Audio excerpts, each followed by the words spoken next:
ஓஹோ! ஆ ஆமா பின்ன. சத்யாவை எல்லாம் கட்டியிருந்தா இப்படி ஒரு லைஃப் இருக்குமா? ஆஹா! நீ அடிக்கிற மாரி தான் அவளும் அடிப்பா. தூக்கி போட்டு மிதிப்பா. உனக்கு ஏனானாலும் அவளையெல்லாம் நான் ரொம்ப மிஸ் பண்றேன்ப்பா. அடச்சி கருமம் நாரவாயப்ப மூடி தொலையேண்டா. ச்சே எரிச்சலா வருதே.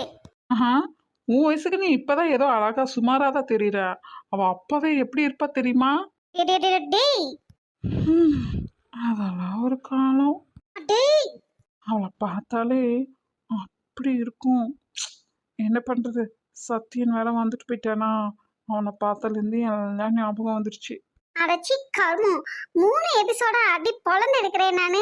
அப்ப கூட உனக்கு புத்தி வராதாடா? வராதா? ம். நம்ம வாழ்க்கைய விட்டு, கைய விட்டு போனத நெனச்சு, ம் அப்பப்போ கூட வருத்தப்படலைன்னா எப்படி? கொஞ்சமாவது எனக்கு ஃபீலிங்ஸ் இருக்கும்ல? என்னது? ம்.